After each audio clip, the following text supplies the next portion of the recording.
Hello po mga ka-Yuritech! May tanggap po tayo ditong Lenovo laptop na no power. At ang history daw po ayon sa ating kliyente ay bigla na lang daw pong hindi nag-power. Then after po ng ginawa naming SOP ay napag-alaman po namin na walang pumapasok na 5 volts at 3 volts sa power rails. Ang power rails po ay may dalawang klase at ito ang always present power rail at ang switched power rail. Kung mapapansin po natin dito sa view ng ating thermal camera, ay nang sinalpakan ko po ng charger, ang motherboard ay bahagyang kumikislap-kislap ang first MOSFET sa linya ng charging circuit. Indication po na may problema po sa ating power circuit. Tinest ko rin po gamit ang multimeter. Kung may present po ba ng 3 volts at 5 volts power rails sa mga specific components sa motherboard at nakumpirma po natin na wala po tayong nakukuhang supply ng boltahe. Kaya masasabi ko po na ang problema ng laptop na ito ay may component or components na short to ground.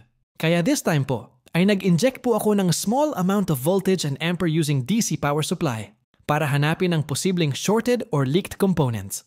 And as you all can see naman po, na wala pong nadedetect na unusual heat ang ating thermal cam.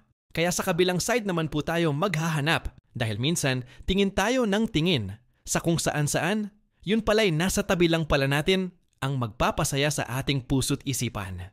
Ikinabit ko na rin po pala ang positive line sa ating test point para mas malaya po tayong gumalaw at mag-inject. Mas gusto ko po kasing nakafix sa ating test point ang positive line dahil mas madali at mabilis pong dutdutin ang ground.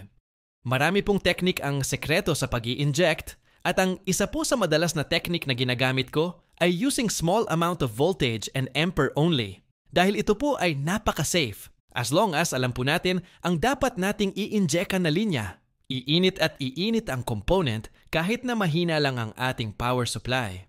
Nakita po ba ninyo yung kumislap sa ating thermal camera? Malaki po ang posibilidad na dyan po sa area na yan ang short-ed na pyesa dahil ang biglaang pagkislap ng isang pyesa ay hindi po normal. Lalo na kung mababa lang din na naman po na boltahe ang ating ginamit. Kaya para makumpirma po natin, ay silipin na naman po natin sa ating microscope. Sa unang tingin po lalo na without using microscope, ay mukhang diode component po ang pyesa na yan. Kaya akala namin, okay siya yun pala nang makita na ng malapitan, ay capacitor pala yan at confirmed po na yang capacitor pong yan ang dahilan. Kaya walang power ang laptop na ito. Kaya dali-dali ko pong tinanggal ang capacitor component na yan. At nang itest ko po ulit, ay back to normal na po ang laptop. Wala na ang short circuit. Kaya inassemble na rin po namin. At muli nang nanumbalik ang dating buhay ng laptop ng aming kliyente. At ito na po ang finished product ng ating ginawa mga ka-Yuritech. Maraming salamat po sa inyong panonood at naway pagpalain po tayong lahat sa ating mga trabaho. Ito nga po pala ang inyong lingkod, Yuritech, at your service.